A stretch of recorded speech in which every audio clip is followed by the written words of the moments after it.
Radio. Please all the stage, Dave Martin!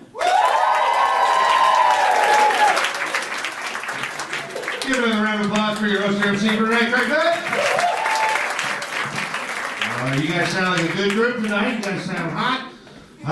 My name's Dave, and I still accept $50 and $100 bills. I just love that. Oh, man. It is good to be here tonight. I had a birthday a little while ago, and I turned 46. And when you turn 46, there are certain questions that nobody bothers asking you about anymore. Like you're just convinced and you're comfortable with that this certain things in life are just not going to happen, right? Like I never get the question anymore, hey, are you going to have kids? I don't get that anymore. No, I don't. I don't think that's going to happen, right? Not at all. And my parents are cool with that too. They're happy about it. When they told me that, I wasn't sure if I should take that as a compliment or how should I feel about that. When they said, oh God, David, no, we had no hope in that happening at all. Right? All right, okay, that's cool. But also, what the weirdest thing is too, is that like now, when my parents talk to me, they don't get the chance to ask me how my kids are doing. And it is so cringeworthy when your parents have to ask you how your cats are doing.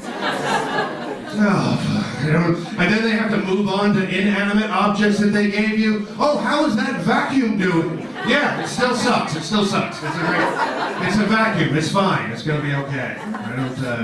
I don't think I'm ready to have kids, even if I could or even if I wanted to. One reason I know that I'm ready for kids is I still have a chain wallet. I think if you're not responsible enough to handle a wallet without it being attached to you, you are not ready to raise another life, you know? You know, I was like, do you still have your mittens attached to your jacket with a long string in the wintertime so you don't lose them? I think if you still have mittens, you're probably not ready to have kids. Be a man, get some gloves for fuck's sakes. Oh man. And teaching kids sex, I don't know at what age do you do that either. It is so crazy because like sex is all around us. It's on like movies, TV, internet, advertising. It's everywhere. How do you even approach teaching a child sex? Like my parents found a copy of Swank magazine in my bedroom when I was like 13, right? And so somehow it was my dad's job to teach me about sex. And my dad is I get my sense of humor from my mom, and my dad was always, shut up, I'm going to be in the basement. That's right. So it was my dad's uncomfortable responsibility to teach me about sex. So this is literally all he told me, right? He comes into my room, he sits down in a chair, looks at me straight in the eye, and this is all he says. Just remember to wash your balls. That's it. Just remember to wash your balls, right?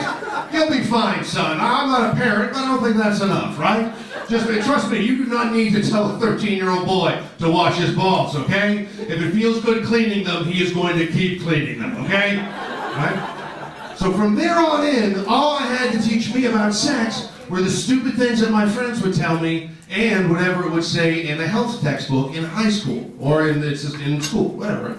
And so in a health textbook, when they would show you what sperm looked like, they would show you a little tadpole. Little tadpole swimming around like this, right? Sometimes 2 tadpoles. Sometimes 3 tadpoles moving back and forth, right? And when I found out that there were tadpoles in sperm, I literally thought for way too long that the tadpoles in sperm were the same size as actual tadpoles that you would see in the shallow waters at the beach, right? Like no microscope required, just you could see with the naked human eye, and there they are, right? And then I was like, oh my God, when I found out that when a man climaxes, millions and millions of tadpoles are going to come shooting out of his penis? I was like, oh my God, that sounds horrible, right? Because I thought 1 tadpole, 1 baby, right? 2 tadpoles, 2 babies. That makes sense, right? But millions? Oh my God, that is so frightening. Like every time a guy would climax, it would be like dropping a bucket of marbles on the ground, okay? He would literally be like, oh my God, holy shit, they're everywhere, right?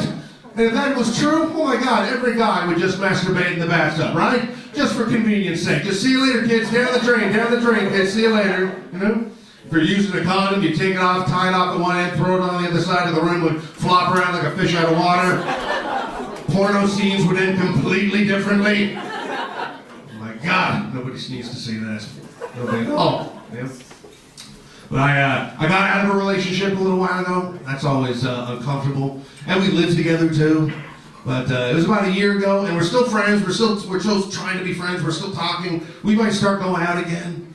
But I don't know if you've ever had this problem before. But if you start going out with an ex, it's sort of like saying to yourself, I wonder how heroin and crystal meth will be this time. You know? We experienced this once before. It didn't turn out so great. Let's try it again. Let's give it a shot, right? She was much more into the public displays of affection than I was. Now, I don't know if there's women in here that enjoy public displays of affection. I'm all right with it, you know. Holding hands, kissing, nothing overboard, keeping it classy. You know? But if you are in a relationship and you want more public displays of affection, here's my piece of advice. If you want them from your husband or your boyfriend, here's what you got to do. Take him to the next gay pride parade, okay? You are not going to see him grab your hand faster in your entire life until you take him to a gay pride parade. He's like, where's your fucking hand? I'm with a woman! Sorry, fellas, I know I'm a catch, but I'm with a woman, thank you. Sorry, guys, this is not for you, this is not for you, this is not for you. It's always hilarious, like every straight guy thinks that every gay guy wants to fuck him, you know? It's like they're gay, they're not blind, all right? You should be perfectly happy with whatever a woman has possibly seen in you, okay? My girlfriend, she didn't think I was very romantic. I don't think that's true. I think we had many romantic moments. But she said this to me once when we're sitting in a park and we see this elderly couple walk past us and they're holding hands. And she goes, oh, isn't that sweet? They've been together for so long and they're still so much in love that they're holding hands. And I was like, yeah, they're probably holding hands so one of them just doesn't wander off somewhere, okay? I don't know if that's love. I think it's more like the buddy system, all right? I'm sure they're very happy together. I hope they get back to wherever they started from, but let's not give them too much credit, okay? Yeah, I'm not going to say it's been a long time since I've been laid, but I swear to God, the other day, I thought I saw my penis on the Antiques Roadshow. I thought it would have had a higher retail value. It's vintage. It tells a story. What do you want from it? Come on. It's doing what it can, you know? Well, like I said, I get my sense of humor from my mom, and every year my parents, they always go down to Mexico for a month. They go down to Mexico. And for a while, there was a bit of a thing going on. There were a lot of Canadian tourists getting murdered in Mexico. And at one point, I remember my mom saying this, or I asked this to my mom. I said, oh, aren't you worried about getting murdered in Mexico? That was a weird thing to ask your parents. Aren't you worried? And she was like, no, I'm not worried at all. And in fact, if that happens, at least I'm going to die on vacation.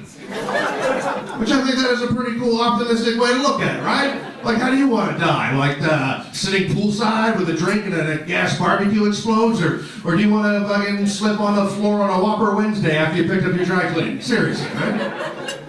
And I think it's stupid to write off an entire country because a couple people die. That's ridiculous, you know? First of all, I don't know if you realize this, but more Canadians die every year in Canada than any other country in the entire world, okay? So think about that for a while. How safe do you feel? All right, good night, everybody. Take care. Enjoy your dinner.